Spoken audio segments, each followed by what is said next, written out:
Vamos a iniciar, amigos y amigas de RPP. Un fuerte abrazo, por supuesto, para ustedes. Nos están siguiendo en la multiplataforma, nos escuchan en radio a nivel nacional y también en televisión, por supuesto. En este tema de fondo vamos a abordar lo que ha sido este último resultado, esta última fotografía de pobreza. Vamos a conocer un poco y ahondar, pero además a recalcar algunas propuestas que podemos hacer para poder aminorar esta brecha, porque son muchos años lo que nos va a costar regresar a niveles prepandemia. Soy Valeria Fuertes y en unos minutos se suma nuestro compañero Fernando Carballo a esta mesa de análisis. Y justamente nos acompaña el ingeniero Jesús Salazar Nishi, presidente de la Sociedad Nacional de Industrias. Está también con nosotros en este panel el economista Nicolás Besich, coordinador general de Evidenza Instituto. También está con nosotros Carlos Gallardo, gerente general del Instituto Peruano de Economía, IP. Y vamos a poder conversar con nuestros colegas en Puno, en Loreto, porque la situación en regiones es en estos momentos, de acuerdo a la última fotografía 2023, peor que el 2022. Nos va a tomar prácticamente unos 23 años a todos los peruanos regresar a estos niveles de pobreza de un 20% aproximadamente que veíamos en el 2019. Así que, ¿cómo hacemos? ¿Cómo hacemos para tratar de aminorar este trayecto de 23 años y que nuestros hijos, nuestros padres y nosotros mismos podamos ver un bienestar en los hogares de todos los peruanos? Arrancamos primero con el ingeniero Jesús Salazar Nishi. Ingeniero, ¿cómo está? Bienvenido. Muy buenos días. Gracias, Valeria, por la invitación. A ver, en principio ha sido una postura coincidente de todos los gremios, la preocupación justificada claramente de estos niveles de pobreza de un 29%, porque hemos pasado de 27.5 a 29% de pobreza, es decir, 3 de cada 10 peruanos en estos momentos viven en esta condición lamentable. Correcto, y si a eso agregamos el comentario que donde deberíamos estar mirando y es el foco, que poco más del 60% de peruanos, 6 de cada 10 peruanos, o son pobres o lo van a hacer en cualquier momento porque está en esa línea crítica de la pobreza. Y estamos hablando de la vulnerabilidad. Estos peruanos vulnerables ya son 31% de nuestra población. Esto lo veníamos nosotros comentando desde la Sociedad Nacional de Industria, lo hemos dicho en esta misma mesa hace bastante tiempo, porque eran números que ya se veían venir. Y no sé por qué se siguió postergando el anuncio de estas cifras. Esto no es más que la consecuencia de un pésimo año, de una mala gestión del gobierno, de una mala gestión del país en general, y que si bien es cierto, hubieron coyunturas, como bien se dice, de temas de efectos naturales, de temas de convulsión social en los primeros meses, yo diría que lo que más nos hizo daño y fue constante en todo el año es el ruido político. Y eso lo seguimos viendo y además se sigue incrementando. No podemos hablar de una recuperación económica si no logramos pacificar nuestro país en todo el contexto de la palabra. Y creo que ahí deberíamos atacar mucho más, ¿no? Ahora, lo cierto es que este reporte de pobreza que revela el Instituto Nacional de Estadística esta semana mide la pobreza monetaria, ¿no? La cantidad, digamos, la capacidad de gasto que tienen los peruanos que no tienen suficiente dinero como para comprarse comida, ni pagar salud, ni pasajes, ni ropa, ni etcétera. A ver, los peruanos necesitan más dinero en sus bolsillos para salir de esta situación. Desde el gremio, desde el sector empresarial, los encargados también de dar trabajo, ¿están confiados? ¿Cómo ven el panorama para el 2024? ¿Se avisora, digamos, un año esperanzador este 2024, ingeniero? Nosotros en enero, empezando el año, dijimos que este debía ser el año de la recuperación económica y que el Perú no podía crecer menos del 4%. Y cuando decíamos que el Perú podía crecer al 4%, no era simplemente un sueño o un deseo, era una realidad probable en la medida que el gobierno y la política en general tome una agenda correcta de desarrollo. Lamentablemente estamos viendo que los números no nos están acompañando en esos niveles. En lo que va del año. En lo que va del año, el Perú va recuperándose su PBI 2.1% en el primer bimestre. Pero ¿eso qué significa? Es puro rebote estadístico, nada más. porque acuérdense que el primer y segundo mes del año pasado fue un desastre. Entonces, lo único que estamos haciendo es tratando de sacar las narices del agua, pero eso no es suficiente para recuperar nuestra economía. Ingeniero, yo le voy a pedir que se dirija a nuestros oyentes. Nos escuchan en todo el país, en Moquegua, en Tumbes, en Arequipa, en Loreto, justamente donde hay un índice de pobreza altísimo, en Cajamarca también. ¿Cómo le explicamos a nuestros oyentes, cómo le explicamos a nuestra audiencia? Oiga, a ver, en lo que va del año, pues estamos tratando de hacer los esfuerzos, pero no pintan nada bien la cancha. Lo que pasa es que los números hay que tomarlos en el contexto y a veces un número frío no expresa realmente la realidad. Decir que Perú ha rebotado o ha crecido 2.1% este año significa que en efecto me estoy comparando contra un año y los 2 primeros meses del año pasado que fueron muy malos. Entonces siempre hay que mirarlos estos números de manera relativa. Lo que viene pasando en nuestro país, Valeria, es que la pobreza extrema se sigue incrementando y eso sí es muy preocupante. ¿Por qué? Tenemos una pobreza extrema que ya está bordeando los 2 millones de peruanos. Esos son los que están por debajo de la línea de pobreza. Y es más, ¿qué es lo que yo llamaría la atención acá? Que hemos superado la pobreza extrema en épocas de pandemia. O sea, le hemos ganado al COVID en el daño a la población de la vulnerabilidad de nuestro país. Eso es para llamar la atención. Otro tema que deberíamos mirar es que esta pobreza se ha trasladado a las ciudades, cosa que antes siempre hablábamos de la pobreza rural y que estaba en el ámbito de lo rural. No, hoy se ha trasladado a las ciudades y, por ejemplo, el año 23 casi ha duplicado la pobreza en las ciudades comparado con el año 19. Hoy en las ciudades ellos son casi 25% de pobres en las ciudades. Esto significa que si queremos combatir la pobreza tenemos que tener nuevas estrategias. Siempre hemos mirado hacia la zona rural. Hoy deberíamos pensar cómo vamos a atacar la pobreza en las ciudades. Yo creo que ahí está el foco y hay medidas que nosotros hemos venido pidiendo hace bastante tiempo. Para empezar, la economía tiene que reactivarse y esto tiene que salir. La pobreza se baja con crecimiento económico, no hay más recetas, no hay más fórmulas, pero sí necesitamos tener medidas concretas para impulsar este desarrollo. ¿Dónde está concentrado el problema? En los micro y pequeños emprendedores, en los que están en niveles de subsistencia. ¿Cuántos son estos? Aproximadamente 2 a 3 millones de microemprendedores. Ahí hay que llegar, con medidas concretas como la que hemos dado hace tiempo. Ahora, yo sí quisiera, digamos, que este panel, que esta conversación, que este tema de fondo que estamos tocando, por supuesto, aquí en RPP a nivel nacional, tenga algunas propuestas, porque la idea es como mencionábamos al inicio, cómo reducimos esos años que nos va a tomar salir y llegar a niveles de pobreza 2019 en la época antes de la pandemia. Vamos a conversar con Nicolás Besich, economista, coordinador general de Videnza Instituto. Pobreza extrema. Antes de entrar a este terreno, Nicolás, explícale por favor, hay que narrar esto de manera muy sencilla a nuestra audiencia. ¿Qué significa en estos momentos ser pobre en nuestro país? ¿A quién le llamamos, a quién le denominamos pobre y pobre extremo? Sí, buenos días, gracias por la invitación, Valeria.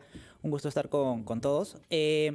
Bueno, el INEI define la pobreza monetaria y hace una distinción entre pobreza extrema y pobreza no extrema, ¿no? Tenemos 29% de pobres en general y 5.4% de pobreza extrema. ¿Cómo se mide esto? Bueno, el INEI define una canasta básica y tiene 2 tipos de canasta. Una canasta que es solo de productos alimenticios que sirven para cubrir las necesidades básicas nutricionales de todos. Son 110 productos que están en esta canasta y el INEI calcula cuánto requiere un hogar para poder al menos destinara todos sus recursos a solo cubrir esa canasta, si le alcanza o no le alcanza. Si no le alcanza, entonces cae en la categoría de pobre extremo. Y eso es serio, o sea, es hablar de casi 2 millones de peruanos a los que así destinaran todos sus recursos a solo comer, no les alcanzaría para cubrir las necesidades básicas nutricionales. O sea, son casi 2 millones de peruanos que ni siquiera el dinero que tienen en sus bolsillos, con todos los cachuelos y trabajos que de repente podrían conseguir, no les alcanza ni siquiera para comer 3 veces al día. Para comer 3 veces al día o para comer los nutrientes o la dieta nutricional que la OMS y las entidades internacionales establecen como necesarias para satisfacer las necesidades del día a día, ¿no? Y luego está la línea de pobreza, ya no extrema, sino la línea de pobreza no extrema se le dice, que considera alimentos y también otros servicios, transporte, salud, educación, lo básico que requiere un hogar para vivir, ¿no? Y esa es la línea de pobreza, y ahí estamos en 29%. Pero rescatando un poco lo que mencionaba el ingeniero, esta línea de pobreza debería ser vista como algo, o sea, como el mínimo. No deberíamos aspirar a que la gente salga de la pobreza. ¿Por qué? Porque entra a una situación de vulnerabilidad donde ante cualquier shock, pérdida de empleo, alguna enfermedad o algo, puede regresar muy fácilmente a la situación de pobreza, ¿no? Entonces, creo que antes de la pandemia nos pasó un poco eso. El Perú había sido muy exitoso en reducir pobreza, la redujo de 50% a 20%, un ejemplo de reducción de pobreza, pero creo que no fuimos tan conscientes de ese grupo grande que estaba en una situación de vulnerabilidad, que cuando vino la pandemia cayó rápidamente en la situación de pobreza, ¿no? Entonces hay que aspirar a que la gente esté lo más alejada de esa línea de vulnerabilidad. Exacto.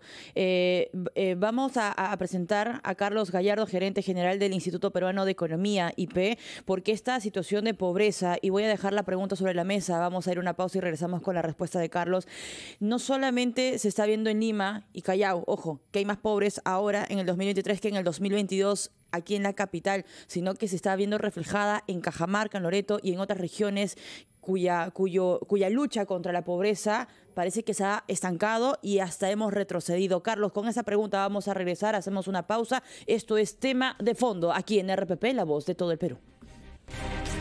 De la mañana con 50 minutos. Continuamos con nuestro tema de fondo. ¿Qué hacer para frenar el aumento de la pobreza en nuestro país a raíz de los últimos resultados que ha revelado esta semana el Instituto Nacional de Estadística e Informática a raíz de las cifras que arrojó, por supuesto, la encuesta de hogares, la ENAO?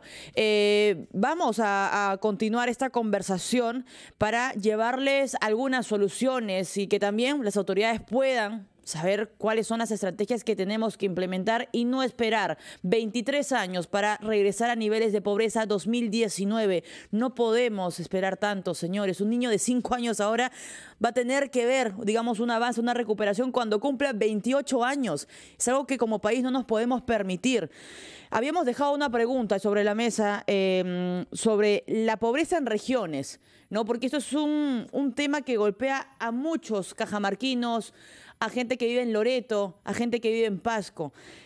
Carlos Gallardo, gerente general del Instituto Peruano de Economía. La radiografía, Carlos. Sí, mira, yo creo que comenzaría indicando que el crecimiento importante que hemos tenido en las últimas décadas, si quieres, ha tenido un resultado en general para las regiones de reducción importante de la pobreza, ¿no? Es el caso de Cajamarca y Loreto, por ejemplo, pero en general las regiones han reducido sus niveles de pobreza monetaria en 40 puntos porcentuales, o sea, hay algunas que han comenzado como Cajamarca y Loreto por encima del 80% y lograron reducir su pobreza a 40 puntos, es algo notable, hasta el 2019, donde empieza este proceso de reversión, claro, ¿no? Y en el caso de Loreto es incluso más dramático, ¿no? Porque Loreto es una región que llegó a alcanzar niveles de pobreza del 32%, ¿no? Más o menos, y ahora está en 44%, y esos 12 puntos año tras año, ¿no? Ni siquiera tuvo el rebote que tuvo Lima o el promedio nacional en el 2021, ¿no? Y claro, cuando uno piensa, bueno, ¿y esto cómo lo podemos entender mejor en números más prácticos? Hoy tenemos 140.000 pobres más en Loreto que en el 2019, ¿no? Hoy tenemos 140.000 pobres más que van a sumar alrededor de 500.000 de personas en Loreto que viven en situación de pobreza, ¿no? Y la pobreza de Loreto es bien particular, ¿sabes? Porque el Loreto es casi 7 de cada 10 viven en zonas urbanas. Es como ese problema, es como esa reflexión que hemos tenido ya en la mesa acerca de cómo la pobreza es ahora un fenómeno urbano. Bueno, claro, tú te imaginarás con toda la selva, la pobreza en Loreto está concentrada en zonas urbanas. Entonces, por eso es que ha habido este incremento importante, porque la pobreza urbana se ha deteriorado ahí. Y acá me quiero detener un momento, Carlos. Vamos a Iquitos, vamos a Loreto, para que nuestros oyentes a nivel nacional sepan cómo viven los hogares allí, porque eso, más allá de las cifras, tienen un rostro, amigos y amigas. Diego Cáceres, periodista de RPP en Iquitos, nos atiende. ¿Cómo estás, Diego? Buenos días. ¿Qué tal? ¿Cómo estás, Valeria? Buenos días, directo en directo. A 5 minutos del centro de la ciudad de Iquitos está la ampliación San Pedro, un asentamiento humano que se ha apostado sobre el río Moronacocha. Aquí hay 20 viviendas, familias, supongo que es el triple o un poco más, porque son familias que están agregadas, le llaman acá, ¿no? Hay 3 a 4 familias por vivienda. Es prácticamente un espacio donde hay casas de entablado, y un entablado que ya está incluso en mal estado. Estamos justamente en un caso particular, el caso de la señora Rosario Rodríguez, cuya casa de madera ha caído hacia el río. Pese a que la casa está destruida, ella continúa viviendo porque no hay el presupuesto para poder levantar la casa. Nos dice que han venido personas de defensa civil a hacer un empadronamiento, a focalizar, pero hasta el momento no conocen nada. Ellos viven en un espacio en donde su inodoro está justamente al costado del espacio donde lava, donde cocina e incluso hasta de donde duerme. Ella vive desde hace 11 años aquí, y su situación ha empeorado luego que su esposo cayera enfermo con diabetes. Para vivir tiene que salir a vender su juane, su tacacho, de lo cual hace de 20 a 30 soles diarios, que muchas veces solamente le alcanza para el desayuno y para el almuerzo, y a veces los bebés y los niños duermen de hambre. Señora Rosario, ¿cómo está? Bienvenida a RPP. Cuéntenos un poco su caso. ¿Cómo viven ustedes acá a diario? Bueno, primeramente gracias al Señor. Nosotros acá para sobrevivir tengo que salir a vender yo, y que mi esposo está enfermo, no trabaja, ella no puede trabajar, inclusive está perdiendo la visión de la vista. De esa manera yo hago los patacones, los huevos, juanes, mi chaufa, y hay días que se vende todo y como hay días que no se vende nada. ¿Cuánto vende al día más o menos, un día bueno? Hasta 20 o 30 soles, pues será lo que uno... En ganancia, ¿no? En ganancia, ya pues, ¿no? Pero ahí estamos nosotros sobreviviendo, ¿no? Señorito, ¿tienen servicios básicos acá? ¿Qué servicios básicos tienen? Tengo mi baño. Un inodoro que no tiene alcantarillado, No tiene que desfoga al río. Al río, claro. Y un pequeño foco que le comparten su vecino, que estamos viendo. Sí, así es, uno nomás. Y no tienen agua tampoco. No. No tienen agua. Los programas sociales, los programas del Estado, ¿han llegado acá? ¿Usted tiene de repente una pensión de juntos? ¿Su esposo que está enfermo de repente tiene pensión de 65? Nada de apoyo de eso, no tenemos nada de apoyo del Estado. No tenemos pensión 65. ¿Pero los han empadronado? Han venido empadronados, pero no... Era como una semana que han venido. Así. ¿Tu casa ha caído? ¿Ha venido Defensa Civil a hacer...? Ese día que ha caído mi casa y han venido, ¿no? Pero no han hecho nada hasta el día de hoy. Y inclusive mi esposa había caído también. Ese día han venido la policía, Defensa Civil, a llevar a mi esposa, ahí le han dejado. Y no recibimos nada de apoyo hasta ahorita. Es la única que trabaja en el hogar, porque el esposo está enfermo. No, mi esposo ya no puede trabajar. Yo solo que tengo que trabajar con apoyo de mis hijas. Inclusive mis hijas también me dan de comer cuando yo no tengo. Muy bien, Madrecita. Valeria, este es el caso de una familia acá. Para ingresar a esta zona, para los amigos que nos escuchan a través de la radio, hay que pasar por un entablado que ya está en mal estado. Entablado son caminos hechos de madera con bases también de palos sobre el río. Y aquí las casas son también con bases de madera y con techos de calamina ya en mal estado. Y su desagüe básicamente desfoga hacia el río Moronacocha, que forma parte del Amazonas. Esto está a 5 minutos del centro de la ciudad de Iquitos. Es una zona urbana. Llegas por la avenida Mariscal Cáceres, volteas y estás llegando a la zona de la ampliación San Pedro, que no está tan lejos de la realidad, pero se observan diferentes contrastes, ¿no? Desde la ciudad de Iquitos. Desde Loreto, directo en directo, RPP Noticias. Diego Cáceres, periodista de RPP en Iquitos. Señores, amigos, si teníamos que ponerle un rostro a los pobres del país, este ejemplo que nos traía Diego desde el pasaje San Pedro, asentamiento apostado sobre el río Moronacocha, es un ejemplo clarísimo. Familias, 4 familias que viven en una casa, que tienden la ropa en medio de lo que se podría llamar una sala para los que nos están siguiendo por televisión. El inodoro al costado de su cama. No hay agua, no tienen desagüe, sobreviven, porque es lo que utiliza la palabra la señora. Dice, yo sobrevivo vendiendo Juanes, comida, y bueno, en un buen día recibo 20 soles, 30 soles, que obviamente no le va a alcanzar para poder, digamos, vivir. Sin apoyo del Estado. Lo han empadronado y no tienen apoyo de estos programas sociales. Y esto, ojo, es una zona urbana, 5 minutos de la plaza, y no podemos, o sea, con estas imágenes potentes que nos ha mostrado nuestro compañero Diego Cáceres, no nos imaginamos cómo será la realidad en las zonas rurales. Yo quería continuar contigo, Carlos, porque, a ver, Puno es otro lugar también que nos llama mucho la atención. El año pasado estuvo bajo los ojos, ¿no? Bajo los reflectores por esta tensión, esta crisis política, los fallecidos también que registramos. ¿Cómo está viviendo Puno ahora? ¿Cuál ha sido la evolución en este caso de Puno, Cajamarca también?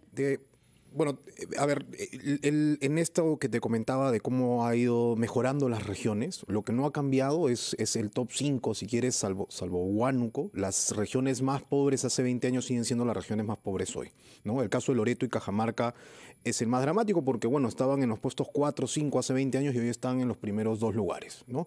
Con 44% de pobreza.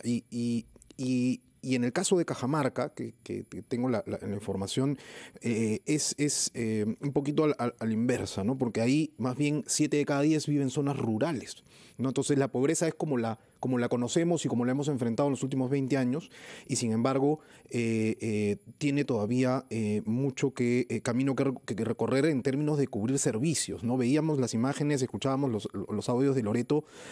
Claro, Loreto solo tiene 1 de cada 10 viviendas, tiene los 3 servicios básicos. 3 de cada 10, perdón, y en el caso de colegios, 1 de cada 10, ¿no? En el caso de Cajamarca es un poquito más, 4 de cada 10, 2 de cada 10. Pero esa es la situación en estas 5 regiones pobres, es casi general. Un bajo acceso a servicios básicos de las viviendas, un bajo acceso a servicios básicos de los colegios, ¿no? En esa situación difícil que se revierta, ¿no es cierto?, en términos de pobreza cuando los niños están creciendo en un entorno en el cual no les va a permitir desarrollarse plenamente. Carlos, te voy a pedir un minuto a nuestros invitados. Vamos inmediatamente a escuchar el gran resumen de la hora. Son las 9 de la mañana. Regresamos para conocer cómo es que viven las familias en Puno, pero además Ica, el milagro en medio de toda esta situación. Ica tiene un nivel de pobreza de 6%. ¿Qué está haciendo Ica? Que lo está haciendo bien. ¿Y cómo podemos copiar eso? Pausa y regresamos en nuestro tema a fondo. ¿Qué hacer para frenar el aumento de la pobreza? Mañana con 6 minutos, Valeria Fuertes, Fernando Carballo acompañándote en este tema de fondo con qué hacer para frenar el aumento de la pobreza en nuestro país.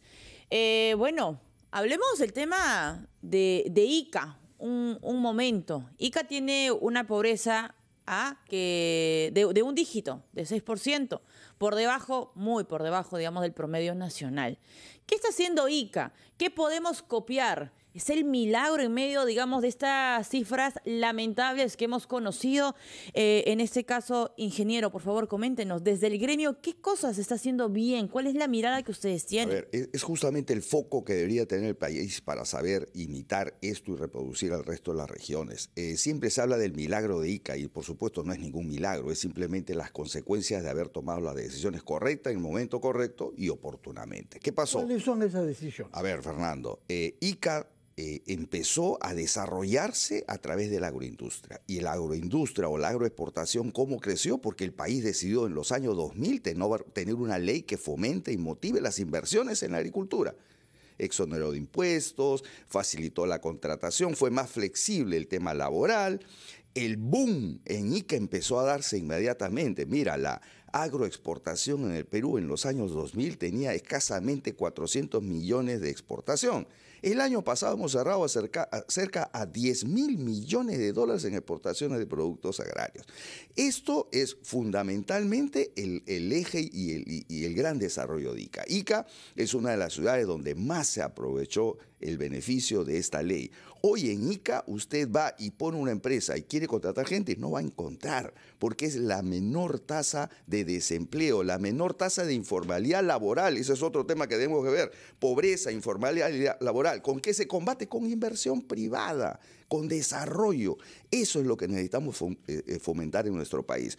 A mí me extraña, por ejemplo, que regiones como Cajamarca, eminentemente minero, con un proyecto inmenso como Conga, dormido y paralizado por intereses políticos o de algunos politiqueros, para ser más exacto, o Loreto, que tiene un bosque amazónico inmenso, con una cantidad para poder desarrollar su industria forestal, son los más pobres en nuestro país. En el caso de Ica nos ha hablado con toda razón sobre la agroexportación, pero ¿qué otros sectores productivos hay ahí? Sobre todo, se lo pregunto a usted, que es el presidente de la Asociación Nacional de Industrias. Perfecto. A ver, Ica puede desarrollar también su pesca de consumo humano. Es otra gran potencialidad que el Perú no ha sabido desarrollar. Nuestros vecinos del norte y del sur, Ecuador y Ica, nos llevan muchos cuerpos de ventaja. Están por encima de los 7.500 o 10.000 millones de dólares de exportaciones, cuando el Perú recién está más o menos en 1.500 millones de exportaciones al año de pesca y consumo humano. Eso en Ica se puede potenciar tremendamente. Pero si tenemos ya el desarrollo de la industria, de la agroexportación, pues ahí deberíamos trabajar más y darle más valor agregado. Yo creo que este término de agregarle valor a nuestras exportaciones deberíamos tomarlo con más seriedad y con una visión de desarrollo. El Perú, solo el 10% de sus exportaciones son manufacturadas. Y de ese 10%, solo de ese 10%, escasamente el 5% tienen alto valor agregado. Ahí es donde debemos focalizar nuestro Por ejemplo, trabajo. pónganos ejemplos precisos. Mire, yo voy a poner como ejemplo lo que ha hecho Costa Rica. Costa Rica pasó de exportar plátanos, piñas, ahora está exportando semiconductores. ¿Y cómo lo hizo? ¿Cómo se convirtió Costa Rica en un país exportador de semiconductores, por el amor de Dios? Alta tecnología. Fácil. Hizo lo que el mundo está haciendo. Zonas económicas especiales, que son parques industriales, que sería la condición de zona económica especial con beneficios tributarios para que esos productos salgan al mundo. ¿Y quiénes llegan a esas zonas económicas especiales, Fernando, Valeria? ¿Quiénes llegan? Las grandes industrias, los grandes capitales. El Perú no es capaz hasta ahora de atraer esos capitales. Hay una ley, un proyecto de ley que duerme en el Congreso, que es sobre zonas económicas especiales. Yo hace poco leí un titular o una noticia en un medio escrito de economía que decía: el Estado del Perú dará beneficios económicos, tributarios para que quienes vengan a invertir en las zonas económicas especiales. ¿Cuánto? 20 o 15% de impuesto a la renta. ¿Y cómo está compitiendo el mundo? 0% de impuesto a la renta a quienes van a invertir y llevan sus capitales en estas zonas económicas. Señor Béchich, una reacción, por favor, frente a lo que nos ha dicho el ingeniero Salazar Nishi. Sí, yo creo que es clave, y coincido con el ingeniero, la generación de empleo, entendiendo que la pobreza hoy es un fenómeno urbano. 3 de cada 4 pobres hoy viven en zona urbana. Ese paradigma del pobre quizás de la zona rural, campesino, ya no es. Y es clave generar empleo, porque la solución para la pobreza, generación de empleo, y sobre todo en los sectores intensivos en mano de obra. Quisiera agregar, además de lo que mencionó el ingeniero, el sector turismo. El sector turismo sufrió fuertemente por la pandemia, y somos uno de los pocos países que no ha recuperado los niveles, a pesar del potencial turístico que tenemos. Y el turismo es un sector que genera mucha mano de obra, mucho trabajo. La agroindustria, obviamente, la construcción, la autoconstrucción también. Entonces, entender que si bien el crecimiento económico de este año no va a ser el suficiente como para recuperar las cifras de pobreza, sí se debe poner especial atención a impulsar esos sectores que más empleo generan, ¿no? Porque es distinto crecer 3% en promedio que crecer más en algunos sectores específicos que más aporte pueden dar a la gente pobre. Y no dejar de lado el hecho de la pobreza extrema, ¿no? Hemos hablado de Cajamarca, hemos hablado de Puno, que son justamente 2 de las regiones con más tasa de pobreza extrema. En Cajamarca está cerca al 18%, en Puno 14%, 13%.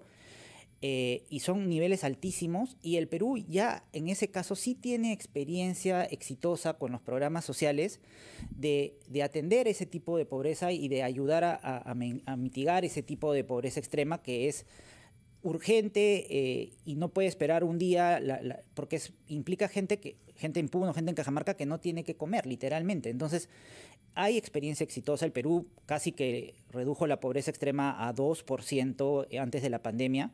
Entonces se requiere también la capacidad técnica de los programas sociales puesta en esos sectores. Pero, señor Gallardo, no hemos hablado sobre la minería en Ica y en el resto del país. Es uno de los sectores productivos más importantes para las exportaciones, sin duda, no para la creación de empleo.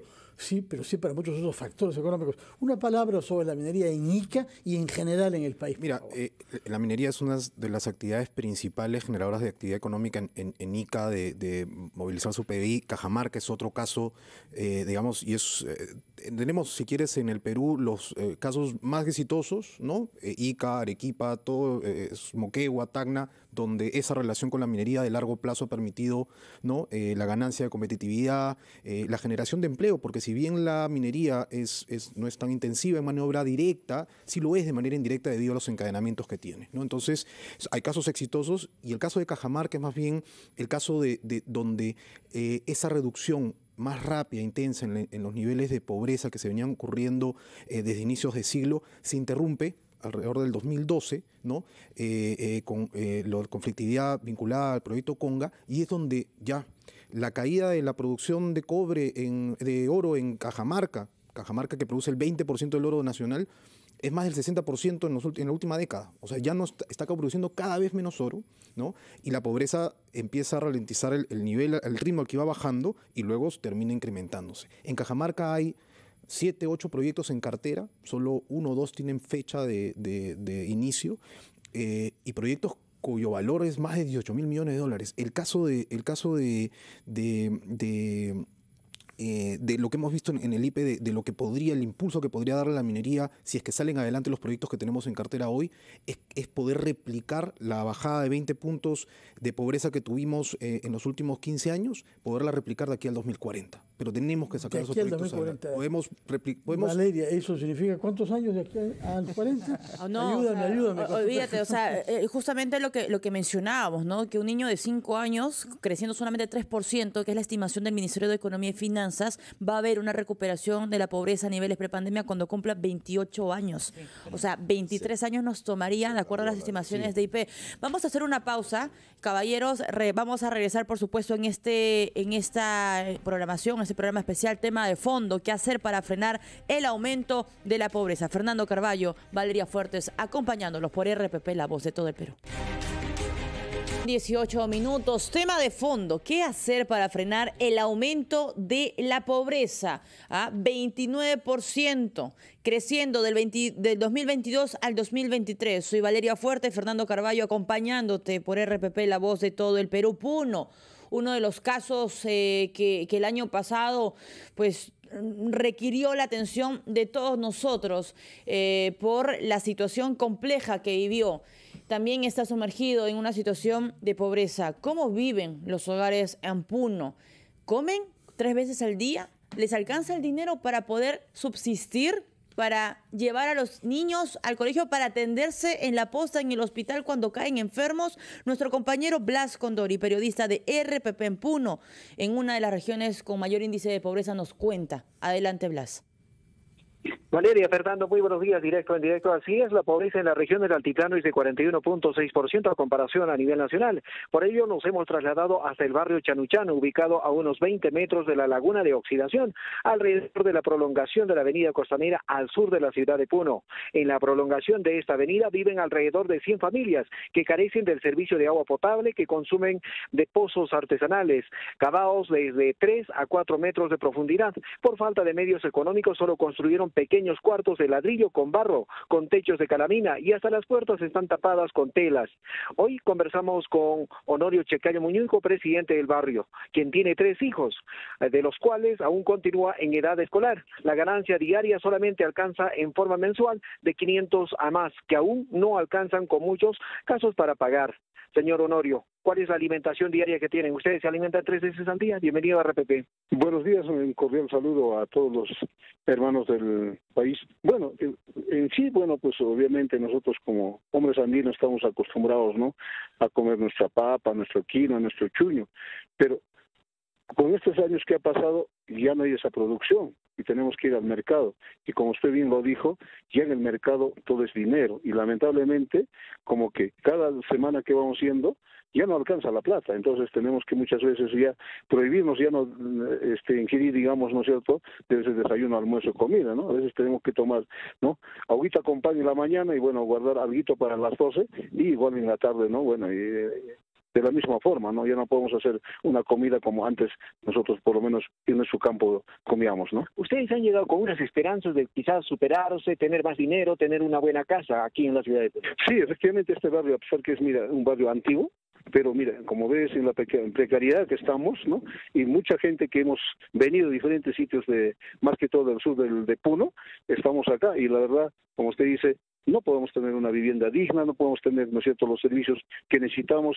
Si bien cierto, por ejemplo, hay electricidad, pero estos focos no alumbran de noche, como usted bien lo dijo, mira, y estamos cerca de la laguna y muchas familias toman agua del pozo que está contaminado. Entonces, bueno, esa es la precariedad que estamos viviendo, ¿no? ¿Cómo se abrigan en esta época de invierno acompañado de las heladas, teniendo en cuenta que la temperatura en los años anteriores ha llegado a 2 grados bajo cero, esto aquí en los alrededores del lago? Sí, efectivamente, mira, como ahorita mismo me ves, no estamos con una casaca, con una chompa, y hacer que, mira, está de pleno sol, ¿no?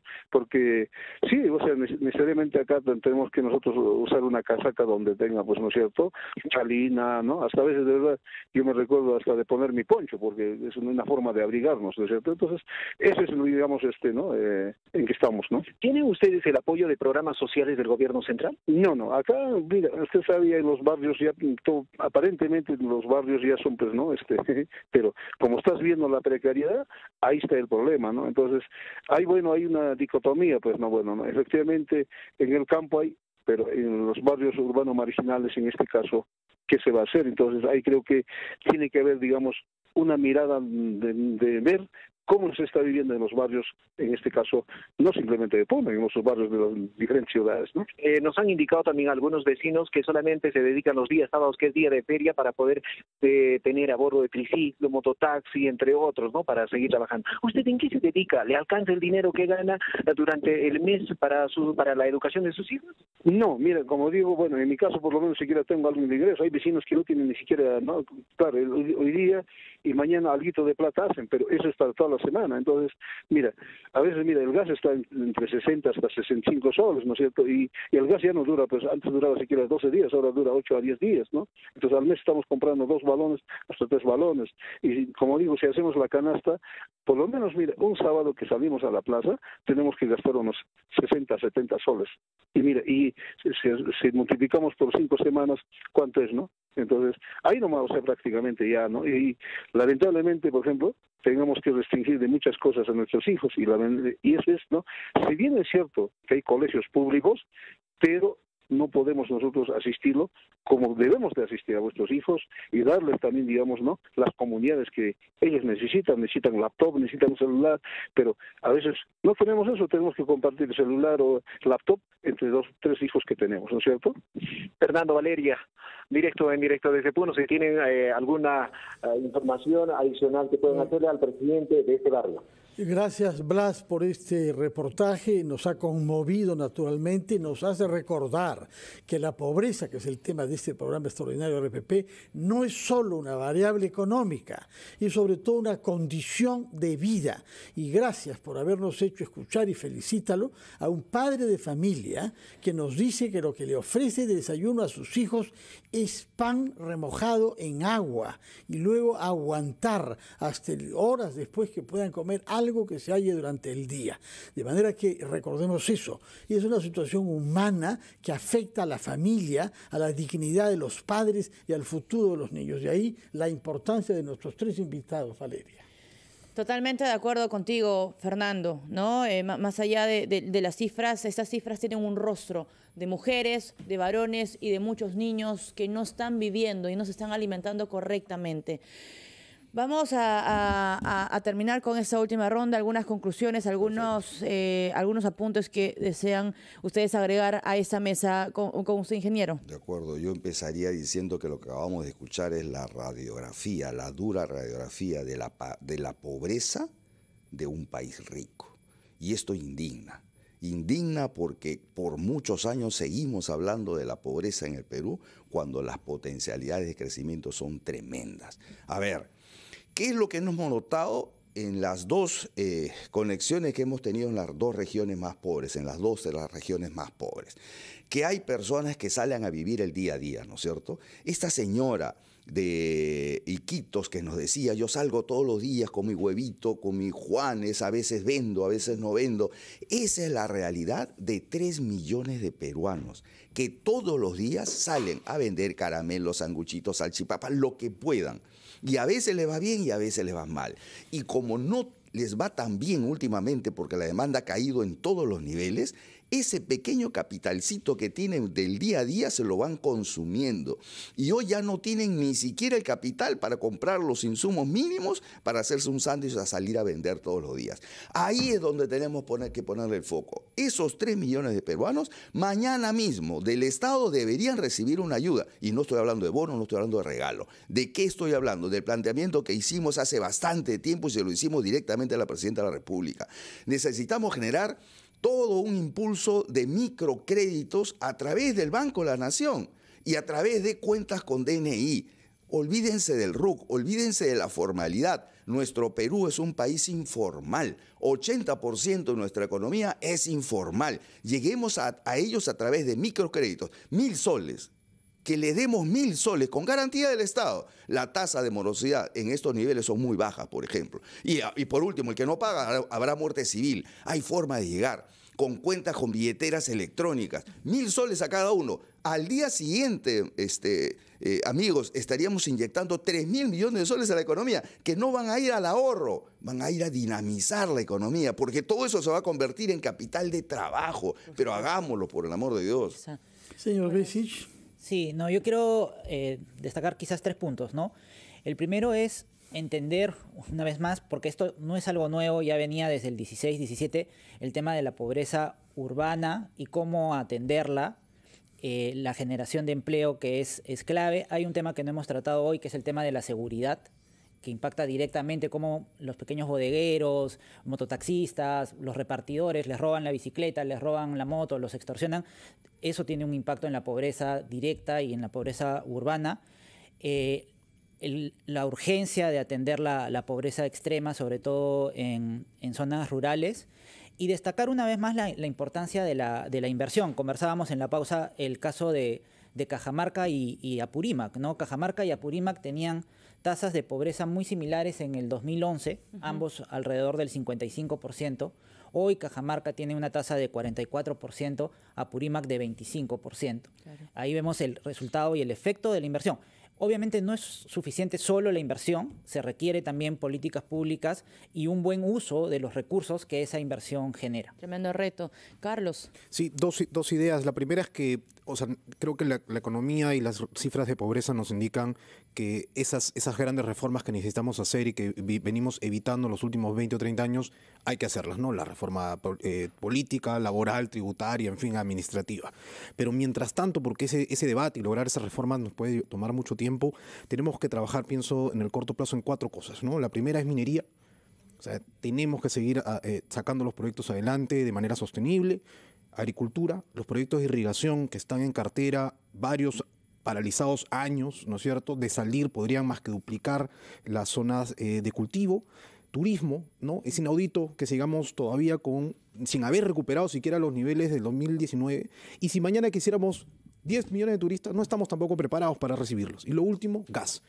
Podemos reducir el costo de vida a las personas si tienen estas personas energía más barata y el camino del gas. Muchas gracias a los tres, al señor Salazar Nishi, que ha destacado el tema del microcrédito como una necesidad, el señor Besic, que nos ha hablado de la inversión y de la seguridad, porque efectivamente eso afecta mucho, y el señor Gallardo, que nos ha hablado sobre el gas. Yo quisiera que quede pendiente para la próxima vez hablar sobre la corrupción y lo que significa la cantidad de obras paralizadas en nuestro país, trabajo que no hay, porque se han metido el dinero al bolsillo los funcionarios públicos de presupuesto que existía en el Estado. Queda pendiente eso para la próxima vez. Valeria, misión cumplida. Misión Porque cumplida. Agradecimiento, por supuesto, también a nuestros colegas Blas Condori y también Diego Cáceres, porque sin ellos no hubiésemos conocido esa realidad que está golpeando a las familias en Puno y en Loreto. 9 de la mañana con 30 minutos, eso ha sido una edición extraordinaria. Tema de fondo, ¿qué hacer para frenar el aumento de la pobreza? Por RPP, la voz de todo el Perú. Viene inmediatamente, por supuesto, aquí en Enfoque, el premier Gustavo Adriansen con nuestro compañero Fernando Carballo.